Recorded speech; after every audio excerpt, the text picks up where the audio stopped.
Hello and welcome back to some more Hearthstone card reveals. This time, for Perils in Paradise, it is the Warlock class. Now, the Warlock class reveals are a bit scuffed. They were meant to be today. Some got leaked accidentally early over the weekend, and actually one of them was leaked previously last week, so I decided to wait for the full package to come together. The final ones were released this morning as I'm recording it, so we now know what the Warlock class is going to be all about. Just as a reminder, Felfire Bonfire was leaked last week in another reveal. We didn't talk about it, so I will talk about it today. Also, we have seen all the Rogue cards. Rogue can put Warlock cards into their set, so the Warlock cards have a use inside Rogue, and actually it's quite an important potential use for Rogue, because Rogue has a synergy of casting cards from other classes, and obviously if they can just put the cards from other classes into their deck without having to discover them at random, that would be a good thing for Rogue, so you have to be aware of the quality of these cards for Rogue. Also, Warlock can put Death Knight cards in their deck. We have seen two Death Knight cards. One of them is the Taurus, which can't go into the deck because a Taurus can't find another Taurus. The other card is Corpse Skull, and Felfire Bonfire implies, and is true, that Warlock is going to have a Death Rattle package, and Death Rattle package is probably going to be good with Corpse Skull, assuming the minions are the things that have the Death Rattles, which they are, conveniently. Anyway, let's get down to business first with Felfire Bonfire. 4 mana Fel spell, deal 4 damage to a minion. If it dies, your next Death Rattle minion costs 3 less. There's been, well, at least what I feel has been a trend recently of conditional cards that could potentially be classed as like 1 mana deal 4 damage. Other spells like this is Holy Glow Sticks. The condition on that was that you have to play a Holy Spell that turn, in which case this costs 1, it does 4 damage, and get Lifesteal on it. Felfire Bonfire, you have to kill a minion with the card, in which case you'll get a 3 mana discount on your next Death Rattle minion. Obviously, you're going to be playing Death Rattle minions in your deck to get that benefit. One nice thing about this being on the future minion and not the spell itself, unlike Holy Glow Sticks, is this means that if you set up the Death Rattle minion in some sort of combo play, you can get the 3 mana off on that combo rather than just on this spell, so it can set up a future, very powerful turn. It's worth noting as well, I don't think actually many of these Warlock cards will make their way into the Rogue package. Spoilers ahead, I don't think the quality is good enough for that package. One thing though that could work with Felfire Bonfire in Rogue, and Rogue doesn't have a lot of good Death Rattles right now, potentially you could use Felfire Bonfire in your, Burgle package. You kill a minion with it, and then maybe you have your Drilly the Kid in there. Maybe get Sonya with it. Drilly the Kid would be 1 mana. Hey, Sonya loves 1 mana cards. You play Sonya, you play the 1 mana Drilly, you get a 0 mana Drilly. You play the other Drilly. Both of these will activate the quick draw effects, and then suddenly you have 4 Excavates in 1 turn for 5 mana. And you have 2 more future Excavates in the future. It's a lot of card draw, I will concede, or a lot of value draw, I suppose. But maybe that is going to be a thing. And even if you don't get the quick draw off the first one, you have to hold Drilly for a bit longer for your Sonya, you're still getting 3 of the Excavates, because the quick draw will be on the Sonya copy at the very least. And then presumably one of them will Death Rattle and give you the 4th completion. So maybe Felfire Bonfire actually is the card from all of the Warlock ones that maybe makes the Rogue deck and the Burgle Rogue deck that, because it's so good at making Drilly the Kid pop, maybe that is going to be a thing. But word of warning, and this is kind of what we're going to get to when I go through all the Warlock cards, if you're doing this Burgle package to play test multiple times, you have to be so careful putting cards into your deck that say, kill a minion or deal damage, if it doesn't say, to your opponent. Because this Felfire Bonfire on the test play could hit Tess. Now, it doesn't instantly kill Tess if that's the case, which means, there is a bit of wiggle room here. However, if you cast 2 of them, it could kill Tess, and in which case it will break your combo, so it would be very, very risky to play this card in that deck. Alright, what is the Death Rattle package for Warlock? We see the Taurus for them. Summoner Dark Marrow, 4 mana 4/4 Undead. As I said, this is the Death Knight Taurus. Your Death Rattles trigger twice. After you play a Death Rattle minion, you destroy it. Alright, we have seen Death Rattles trigger twice, more than twice in Hearthstone. We've seen it on Necromechanic in Hunter. We have had Hunter Death Rattle decks in the past work. It's on Baron Rivendare. That is seen play in other Death Rattle decks. More recently, we've seen it on Snowfall Graveyard, which I think was nerfed, right? This used to be 4 mana. Either way, it was a very strong location where your Death Rattles trigger twice while the location was... And I say location, it's now more like an aura type thing. It was like the old location where it was more of an aura effect. yeah, that lasted for 3 turns, and you normally could get some pretty good value. And then there's like some similar types of things to this, like Forsaken Lieutenant, that copied your Death Rattle minion with Rush, which is kind of like giving it a Death Rattle plus 2 damage. Even recently, N'Zoth the Corruptor in the Twist mode kind of has this Death Rattle playing effect, so this isn't that unusual in the past for Hearthstone. Now, I will say, the quality of these cards is dictated extremely much on the set around it, right? If you don't have any good Death Rattles, obviously this won't ever be good. Spoilers. And when Rogue was abusing it fairly recently, and I think in the past when Hunter has abused it, they've abused it in a way that is hard to interact with. So, for example, Rogue would do damage to the face after the minions died with, like, Naval Mines or the Owls. That is awkward to interact with because a lot of classes can't heal their face very easily. Hunter in the past has maybe had like a mill deck, for example, with the shellfish. Again, people can't really interact with that way. Well, you don't intend to draw like 5 or 6 cards on a turn every single turn. Sometimes it is that you just get to these giant minions, and actually probably the most abused form recently was the Rogue package where you used Shatter Shambler into your 4-mana card whose name I've forgotten now, which discounted another Death Rattle by 4, I think it was. And then you would play Thunderbringer, which, by the way, is still in Standard right now.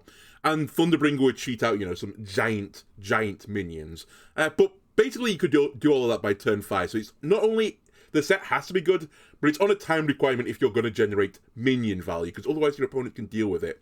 By the way, Summoner Dark Marrow also has got the effect similar to Shatter Shambler. Shatter Shambler did see play, as I said, in a tier 1 deck even, with the Death Rattle Rogue deck. Now, there is one big difference, though, between the two of these cards. Shatter Shambler says the next Death Rattle minion you play, whereas Summoner Dark Marrow doesn't. So you have to get the value of the Summoner Dark Marrow on the turn you play it, which basically means this card has to be comboed with probably cheap minions, as it's only statted as a 4-mana 4/4, not particularly defensive. You probably can't just tempo this out on 4 and pray that it lives. If it was a 4-mana 1/7, a bit like Baron Rivendare, maybe it lives, but this isn't living at turn 4 if you put it onto the board. So you have to combo this with your Death Rattle minion immediately, which kind of only leaves you 6 mana. Hand wave it, I know, I already am aware of the combo. It kind of leaves you 6 mana to play with your other card, and it also means you're probably not getting this combo off until turn 5, 6, 7, 8, 9, so fairly late. Okay, let's look at some of the minions then. You could do this with the Sludge package. They have 2 Death Rattle minions. Disposal Assistant suddenly becomes Battle Cry, Death Rattle, put 3 Sludges on the bottom of the deck, and you lose the minion as well. This is kind of, it's the downside of your minion just instantly popping. You don't get the stat value anymore. So you really want the Death Rattle value to be worth more than the stat value. Otherwise, you're kind of not breaking even. Now, I will say, putting a Barrel Sludge on the bottom of your deck, which is something that Warlock does a lot and can break them from there to hit your opponent, actually is probably a fairly close comparison. I think, personally, I would still prefer the minion. But 6 mana combo, you get a 4/4, 3 Sludge on the bottom of your deck. Would the Sludge Warlock deck play that? Yeah, they probably would do. At the cost of losing the 2 mana 3/2, they probably would still consider that being a reasonable deal. I think Tram Mechanic might be a little bit better even. That's then a 5 mana combo where you get a 4/4 minion, aka the Dark Marrow, and you get 2 Sludges into your hand, which you could then throw out to both lifesteal and deal damage to your opponent's minions. So I think there's a world where Dark Marrow maybe is tested in the Sludge deck, but I think it is not really a necessity. Then you go to other cards like Moab Drillfist. This was the Excavate package, and suddenly you're like, hang on a minute, this is an 8 mana combo? I get a 4/4 minion and Excavate twice. Is that worth it? No, the Excavate package for the Warlock deck isn't good enough for that. I think that's a pretty bad combo wombo, so I think you would say nope to that. Rin, one of the other Death Rattles currently in Standard, really bad. Doesn't see any play, just full stop. It's not particularly good at milling because it mills you as well. And it's a 9 mana combo. You kind of want the 3/6 body with it? No. Geode is actually not the world's worst thing, but it's basically draw 3 cards, take 6 damage, and you get a 4/4 for 6. All being said and good, all being said and good, it's not a bad deal. Not too bad for the Pain package, but the Pain package has been nerfed pretty heavily recently, so yeah, I'm not sure about that. And I go through the set, and I'm like, at least the Standard set right now, the best card by a long way is the good old Nerubian Egg. Potentially this is 6 mana, get 8/8 of stats. Sorry, 12/12 of stats even. You get the 8/8 from the Nerubian, the 4/4 from the Dark Marrow. That's actually a pretty good deal. So I think if you're going to see Dark Marrow, you're probably going to see it with some cheap egg-like minions. Now, there are some really memey things you could do. You could put a Fate Splitter on this as well to get 2 copies of the last card your opponent played. Now, bear in mind this is a 7-mana combo. You're going to get a 4/4 for it. So it has to be a pretty damn good card you're copying, because you're going to lose a huge amount of tempo doing this. You can also put the Adaptive Amalgam on here if you're trying to like buff it with the Warlock cards. Firstly, good luck with that. But secondly, you could play the Adaptive Amalgam, you could get it bounced back into your deck as 2 different copies of it, and basically multiply them. Is that good enough? No, that's way, way too slow. Less memey though from neutral land. Sylvanas is probably like the top end of what you would want to do. 10 mana, you get a 4/4 and steal 2 random enemy minions. Very close to Mind Control, except you don't get to choose. As a positive, though, you get 2 random instead of just 1 minion, and also you get the 4/4 body. I think that's actually a pretty good combo, and I think in this Egg Death Rattle Warlock deck, which, by the way, I actually think will be a thing, I think Sylvanas might be like the top-end card you put to go with your Summon of Dark Marrow. By the way, just as a reminder, this says after you play a Death Rattle, it's not a summoned Death Rattle, which means something like Terrible Chef that summons a Nerubian Egg won't trigger the Dark Marrow. The egg won't trigger it. You would have to trigger it by other means, which obviously you'll have in the deck, by the way, because this is 1 legendary. You need more than 1 legendary to trigger your Death Rattles to make the Death Rattle deck work. So you might still put Terrible Chef into your Death Rattle Warlock, but it won't trigger off summoning Dark Marrow. Also worth mentioning, clearly the intended combo here is to use it with Felfire Bonfire, which reduces a Death Rattle minion by 3 cost, in which case you can put in some of the really big Death Rattle cards, which Warlock has a few of, like the Enhanced Dreadlord. You could put in the Wretched Queen. You could put Thunderbringer in, and as I said, Thunderbringer in the Death Rattle Rogue deck, maybe, was this about 6 months ago, 8 months ago, was actually a really good deck. The downside of this, though, is still, at the end of the day, it's a 9 mana, 3-card combo, which is conditional upon you killing a minion, which is pretty easy for Felfire Bonfire, and you don't play a Death Rattle minion until you set up the combo with Summoner, whatever you want to call it, the new guy. Name's bad, new name's even worse for me. I just think it's too many hoops to jump through to want to put in these giant minions. And at the end of the day, what do you get for all of this? Dreadlord is a 14/14 of stats, 10/10 of which are lifesteal. The Wretched Queen is 20/28 of stats, where 16/24 of them are taunt. And the Thunderbringer is obviously dependent on what the cards you put in your deck. However, bear in mind, that's like patches. You don't want to draw those cards. You want them to stay in the deck. And because you're getting 2 of them to get the full value of Thunderbringer, you have to put at least 2 big elementals, 2 big beasts in your deck, which kind of means there's like 5 cards in your deck that, or at least 4 cards are in your deck that you don't want to draw. They are your patches. I just don't think that's going to be consistent enough. So basically, I just think this is going to be a bit of a pipe dream. Although I do think that the smaller tempo-y deck maybe will work. By the way, there is one Warlock card with a Death Rattle I've been ignoring. It's because I don't actually understand what it's going to do with it. Game Master Nemsy has got a Death Rattle. I don't know how it works, though. I assume you play it, Nemsy dies, swaps places with the demon that it draws, but does it swap back again and go back to the field? I have no idea. Either way, it just seems like a complete meme at best.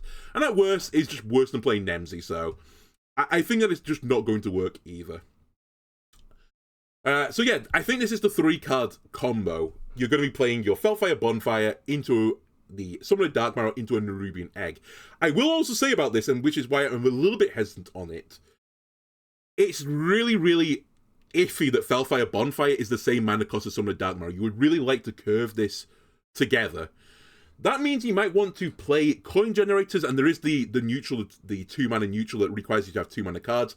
Nerubian Egg is a 2-mana card, very convenient, to generate you a coin so you could play Felfire on 3, into Summoner on 4, into a Nerubian Egg with the Summoner, and that means at turn 4 you're playing 12/12 stats. And that is really, really good. That's like your top-end play. There are still ways to deal with that for some of the classes, but some classes will just fall over at that level of tempo. It's also worth noting we haven't seen the Death Knight cards yet, or all the Death Knight cards at least. Death Knight currently does have a Death Rattle deck. It's a bit of a meme of a deck, but don't be surprised you get more Death Rattle synergy with it. There's also a purple question mark here, which is, of course, there is another Warlock Death Rattle card which we're about to see right now, and that is Sacrificial Imp. a 3-mana 1/6 demon, Death Rattle. If it's your turn, summon a 6/6 imp with taunt. Okay, that is really good. Obviously, with this combo, instead of getting the 4/4 Nerubian, you're getting 2 6/6 imps with taunt, potentially, if you do this. Summon a Dark Marrow, Felfire Bonfire. So I think this will be in that egg package. I'm trying to treat this as like an eggy imp, so to speak. And yeah, it is really good if you can get out your Dark Marrow, your 2 imps. It's 16/16 the stats, where 12/12 if it has taunt at turn 4. That is truly frightening. So frightening, in fact, that if this became a thing, people would probably stop playing minions. Now, Felfire Bonfire doesn't have to be enemy minions. It could be your own minions, so you might want to put minions in your deck to trigger off the Felfire Bonfire, aka eggs and other death rattles. So, you know, at this point, I'm beginning to see some sort of package. I don't think it's this big value deck. It's more of this, like, tempo-y type of deal, in my opinion. It's also worth noting, of course, Summon the Dark Marrow is not going to be your only way to trigger death rattles. You could use something like Ravenous Kraken, which also has a death rattle, so works well with Felfire Bonfire. Potentially, if again you can play this Felfire Bonfire early, you get your Sacrificial Imp out, and then you play your Ravenous Kraken on top of it. The Sacrificial Imp first was free, which basically means it's a 3-mana combo to get 6/6 Imp with taunt, plus your Ravenous Kraken, which has a death rattle copy of a Sacrificial Imp in the card, which is, you know, pretty good. And actually, to be fair to the Sacrificial Imp anyway, just playing it out there, your opponent can diffuse the card, so to speak, by killing it on their turn. It is statted in such a way that it's going to be hard for your opponent to deal with it on turn 3. So you might be able to just throw this body onto the board on 3, and then play something else on 4 on top of it. And if it does die on your opponent's turn, it was still 7 stats for 3 mana, which is more of an arena type deal, but not the absolute worst result. Obviously, as well, there's stuff like Chaotic Consumption to kill your own guys.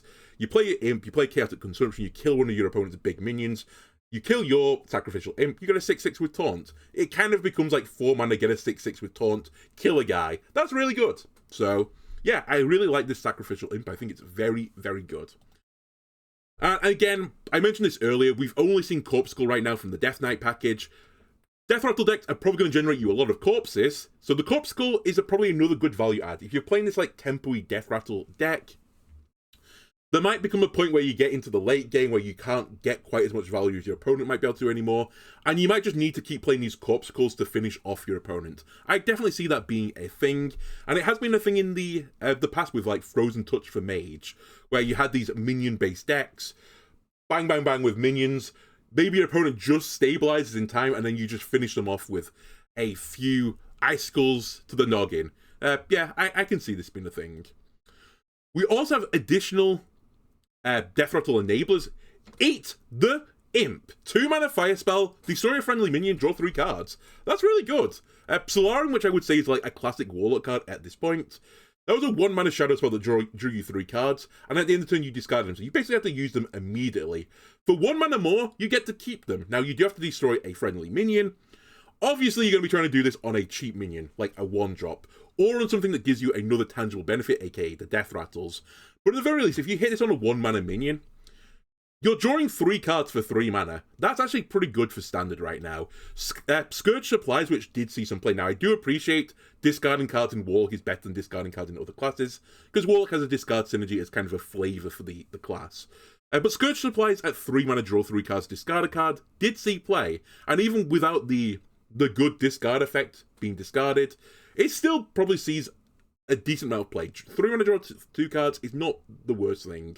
So I definitely think this card could be a bit of a winner, honestly. It's also worth mentioning, again, Rogue can put these cards into their deck. And I can foresee there being a very aggressive Rogue pirate deck that might want to try and put Eat the Imp in the deck. You start generating these cheap, like, 1/1 tokeny pirates, or just cheap pirates in general. You eat one of your pirates, you draw 3 cards. That's a really good hand refill. I will say Rogue isn't really a class that struggles with drawing cards normally, so I think it won't see play.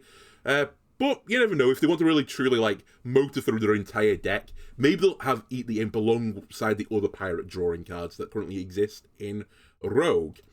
I will also say this probably won't see any play in the Tess Burgle package, because you don't want Tess to die, and Eat the Imp will kill Tess. depending on ordering and all of that. And also, I don't think you probably want draw in your Burgle package, because it's going to be so value-laden to begin with. This is just going to be too much. But maybe in some sort of aggro pirate deck, maybe they'll try and put this in here. And Maestro is actually not the worst card to put into one of these aggro decks. I know it's a 6-mana card, but they potentially could discover a hero card as a sort of finisher, so to speak. For example, one of them has a hero power that targets the face instead, and maybe you can just start machine gunning them down with that instead. So yeah, I think this is something that could be a thing. Okay, this minion... mind blown. Party Fiend, 1 mana 1/1 demon, battlecry, summon 2 1/1 fell beasts, deal 3 damage to your hero. The mad lads and ladies, they've done it. They've printed a better card than Flame Imp, debatably. So Flame Imp is the classic Warlock turn 1 play. You play a 1 mana 3/2 demon, you do 3 damage to your face. This, you get 3/3 of stats and do 3 damage to your face. It's both demons as well, so they have the same tribe on it. You're just getting 1 more stat now. I do appreciate there are some cards and some classes that can deal with a wider board better than a taller board. So for some decks, you know, that is going to be good against. It's better to play the Flame Imp. Some it's better to play the Party Fiend. I think overall, though, as a package, Party Fiend is probably better than the Flame Imp. Which I'm not saying, you know, lightly. It trades better than Flame Imp as well. You can split the damage up a lot easier. Just a solid card. Also enables the Pain package. The Pain package was tier 1 until very recently, when all 3 of the important cards in the Pain package were nerfed. Imprisoned Horror lost 1/1 of stat lines. Molten Giant gained 2 mana. Didn't change the card text either, it still doesn't make any sense.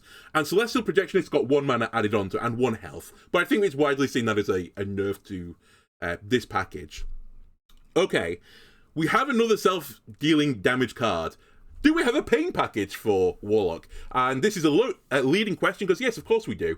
Party Planner Vona, 6 mana 4/4. Battlecry, if you've taken 8 damage on your turns, summon Ouroboros. And Ouroboros, the World Serpent, is an 8 mana 8/8 beast with Taunt. Death Rattle, give a minion in your hand, Death Rattle, summon Ouroboros. Basically, it's the never-ending snake, so to speak. And all you need to do is take 8 damage on your turns, which isn't that hard, and you get this guy.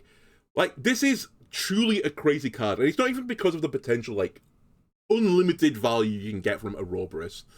Because obviously when Ouroboros dies, assuming you have a minion in your hand, it goes into the minion. You play the minion, ideally the minion is fairly cheap, and you get another Ouroboros. That's insane. Obviously it's once it dies as well, but it's probably going to die at some point. Or maybe your opponent will try to not kill it, which is nice because then it's just free damage. But if they kill it, you get another snake. The snake dies, the snake goes back into your hand onto another minion. You get the combo now, right? Now, obviously this could be exacerbated. You could use some of the Dark Marrow to do this.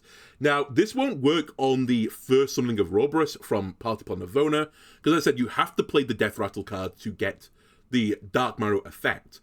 And it's getting summoned, not played. However, when you play the minion after, when Ouroboros, you know, has gone on into the hand, then that will trigger, in which case, you play your Dark Marrow. Let's say you got a 1 mana minion. You play the 1 mana minion, Ouroboros is summoned twice, which is really good. That's 16/16 of stats, on top of the 4/4 you got from Dark Marrow.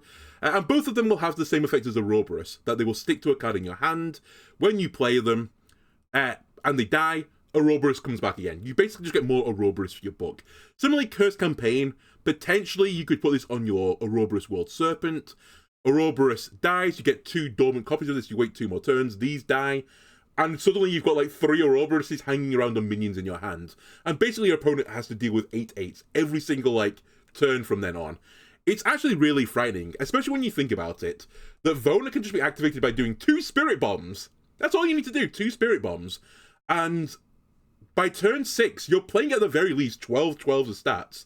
That is extremely good, like, tempo.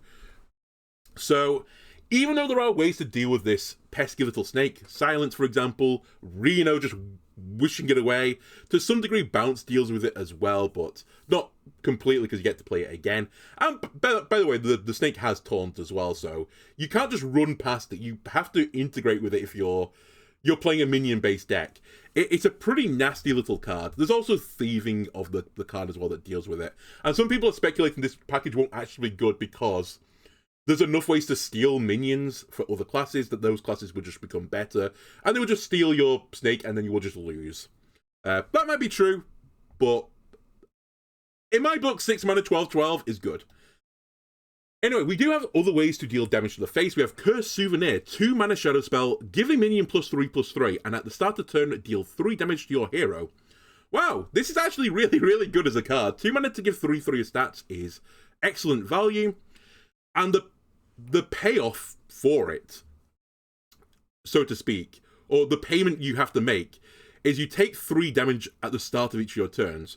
Now, bear in mind, if you put this onto one of your minions, let's just say you put it on a 1 mana 1/2 or something, you play the Cur Souvenir on it, it suddenly becomes a 4/5, right? Your opponent has to deal with the 4/5 on their turn. You take no damage for this. It's harder for them to deal with because it has more stats. If they just trade with it into minions, it's fine, you don't take the 3 damage. If it gets to go back round to your turn, then you pay the 3 damage. But you get to pay the 3 damage back to your opponent as well, because you'll have the minion on board still with the 3/3 buff. You're also enabling this pain synergy as well, so you do get some additional value for this. It's just a really nasty card, especially just like a potential zoo or aggro deck. It reminds me a lot of Seal of Blood from Paladin, which was a 3 mana spell. It did give Divine Shield as well, and it hasn't got this repetitive, potentially taking 3 damage every single turn for the rest of the game. It was just a one and done cost. But I remember those horrible, like, bubble Paladin openings where they would just generate tons of Divine Shield minions with 3/3 on it. It didn't really matter the 3 damage, you would push it to your opponent's face anyway. It was so hard to deal with, and I kind of see Cur Souvenir as cut from the same cloth as that deck, so I can see it making some play into some sort of zoo, or at least a more aggressive pain deck. I think it's a really solid card. We've also got, for the pain package, another payoff card. Fearless Flame Juggler, 2 mana 1/1 demon, battlecry, gain stats equal to the damage your hero has taken this turn. Again, pretty solid, very nice with something like Malefic Rook. You play a Malefic Rook for 3, you hit your own face for 5, assuming this is turn 5, you play the Fearless Flame Juggler, it becomes a 2 mana 6/6. That's really, really good. I can also see it's seeing some play in the Insanity Warlock deck, where you're taking a lot of fatigue damage. Potentially you're going to play an Encroaching Insanity at some point, and it's going to be, let's say, it fatigues you for 2 then 3. That's 5 damage fatigue that will go into your Fearless Flame Juggler, and again, you got a 6/6. There are a few cards out there I don't think this synergizes quite as well with. But even at like some of the weaker case scenarios, like the Flame Imps, Flame Imp into this is a 1 mana 3/2 that does 3 damage to you and then generates a 4/4 for 2. That's a lot of like zoo-like tempo. And we've also got the new 1/1 that summons 1/1s. So I can actually see a world where this really aggressive zoo pain deck becomes a thing with this Fearless Flame Juggler. Pretty solid card. Now, there is also a world where this can go into the Rogue package. I don't want to just ignore it. I don't think this will be a thing. I think, again, it's a bit of a pipe dream. And I'm also including Vona in this. Rogue obviously doesn't have a lot of cards that say, deal damage to you and get a benefit. However, what they do have are weapons. And potentially you could get into a situation where if you can generate a really big weapon, I've just shown Spectral Cutlass here for an example, you hit an opponent's minion or something for, maybe it hits you back for like 8 damage, and then suddenly you're just immediately able to play a Vona on top of this. Your Flame Juggler might come out as a 9/9 instead. That type of deal. I don't think there's a weapon big enough really yet to make this weapon rogue package work. I have seen people on the ladder messing about with it, but normally it looks like a tier 6 deck to me when I've seen people running it. I've never seen the big payoff turn for this. But the benefit of you doing this is potentially you would play your party planet Vona in Rogue, and then Rogue has access to stuff like Shadow Step. So you play Vona, you get the Ouroboros, you have a Vona back into your hand, your Ouroboros dies, it might go into your Vona, you play Vona, generates another Ouroboros, there's an Ouroboros in your Vona as well, and suddenly you're generating like insane value. Yeah, it's a nice payoff, but I think it's just too much of a pipe dream to get there. And also, anything that Reno can just eradicate and break your entire deck, I think will struggle to ever see play. Then we have a few assorted cards. We have Health Drink. 3 mana Fel spell, Lifesteal, deal 3 damage to a minion. It has 3 drinks left. Obviously this card as a base is kind of bad. Drain Soul is the same effect, except you don't get copies of it for 2 mana. So you're basically playing a 1-mana tax to draw a below average card, so to speak. Because I think 3 mana for 3 damage, even though it's lifesteal, is not worth it for the most part. And bearing in mind, Drain Soul doesn't see that much play. It sees a little bit of play sometimes. It's more of a tech card in case the game gets really, really aggressive. So you have to have other ways to deal with early game minions. But I think Warlock's got some better options than Drain Soul anyway. And similarly, I think they have better options to Health Drink. Now, again, I've said this a few times, Rogue, especially the Burgle package, would like to put in cards into their deck that don't kill Tess and are good, and have some sort of like vague synergy with Warlock. With Rogue, sorry. Health Drink, again, might not be the worst option. It can potentially kill your Tess if you drink all the drinks, and, you know, it's going to be 9 random damage to minions. You could try and play the odds a little bit there, though, if you play Tess onto a board with other minions, or your Tess is summoning other minions anyway. The likelihood of Tess dying to 2 health drinks is probably fairly low, but it will happen. It's kind of nice as well, because Rogue has a big struggle with surviving, don't have access to a lot of good lifesteal, they don't have access to a lot of good armor generating cards. I know, Ziliax, but maybe Health Drink is something that they would try to put into that deck. It's also fairly nice because you could potentially use it. You get to keep the Drinky for a future Velorock turn. So it's kind of persisting card from another class that might be able to synergize with other cards. So I do see a world that if you're playing Maestra into your Burgle deck, you might put Health Drink into the Rogue deck just because it's a Warlock card that is giving you some healing, which is nice for Rogue.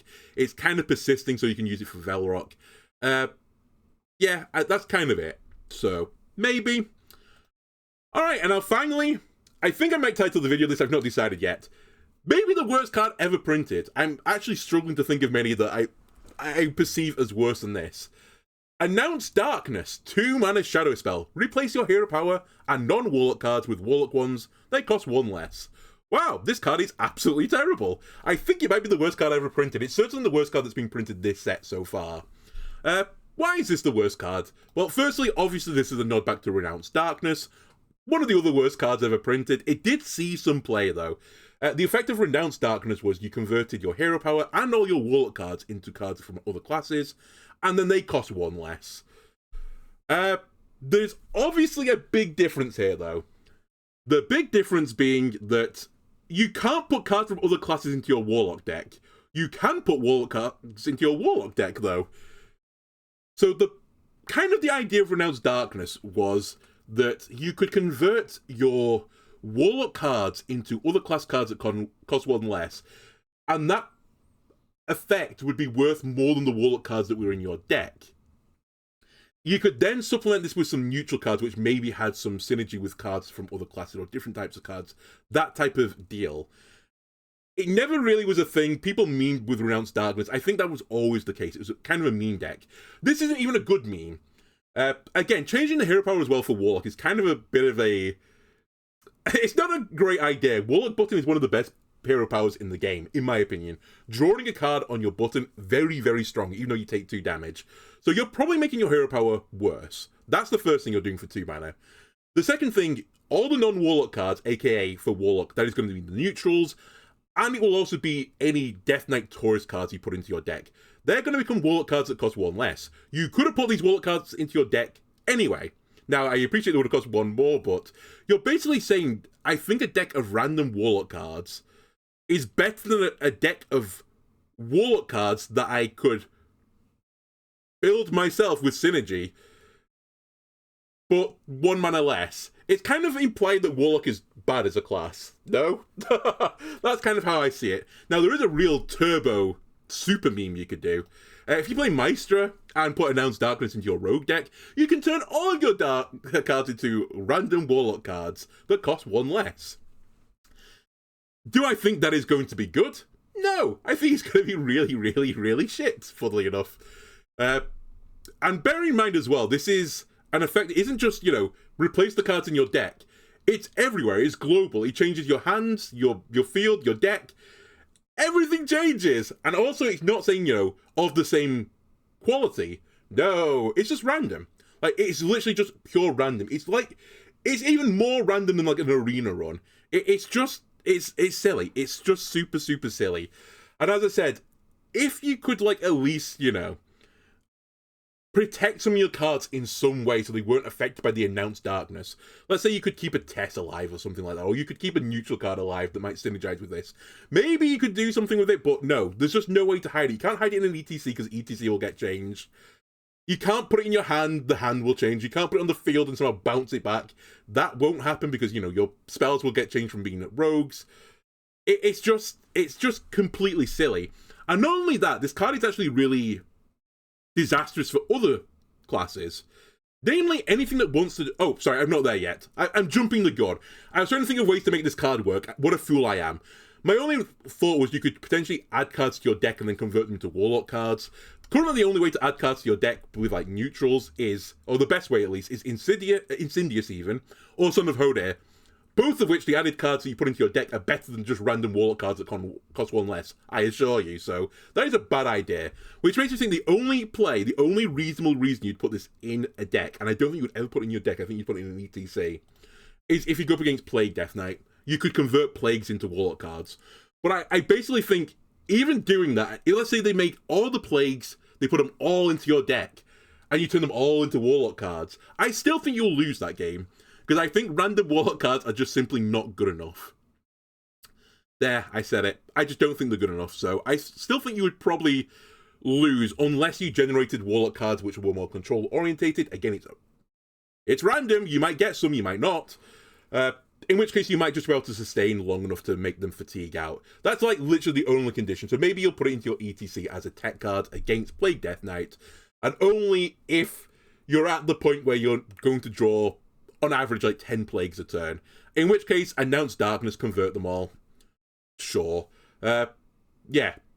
As I said though, I think this is a really bad spell, actually just to have in the game full stop, because any card now that says cast a random spell, and they were threatening to have this mage deck with random spells and all of that, if you hit announce darkness, I think it is the worst spell you could possibly hit. Worse than hitting Wheel of Death.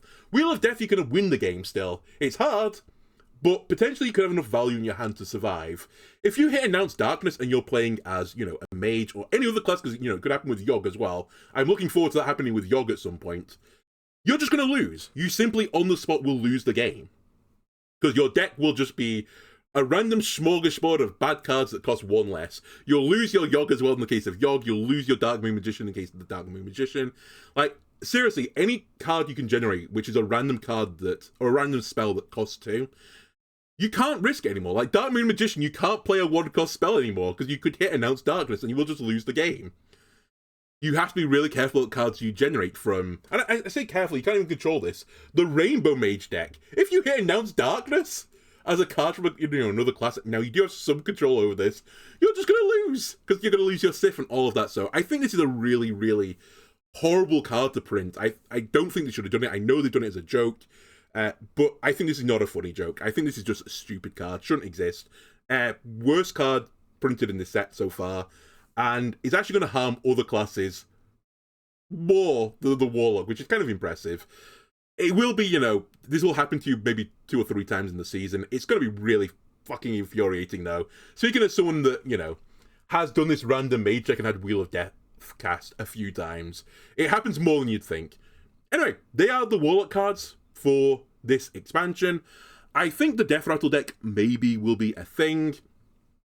Overall, though, I can't tell if I'm underwhelmed or overwhelmed by the cards. I think this deck is going to live and die by the turn 4 potential to get 12-12 or 16 was it of stats.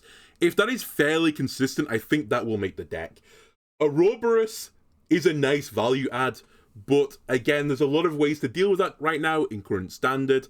And just in general, I feel like the package is going to be a little bit too slow, so to speak. Which is kind of why I said, if the 12-12, 16-16 on 4 is a thing, that's fast enough. If it's not a thing, it's not reliable, it doesn't happen, then this deck just simply won't work. Anyway, I think tomorrow is Death Knight, so we're going to get more idea again of the Warlock package, because we'll see what the Death Knight cards that they can put into their deck are. Anyway, thanks for watching, I'll see you again next time. Bye!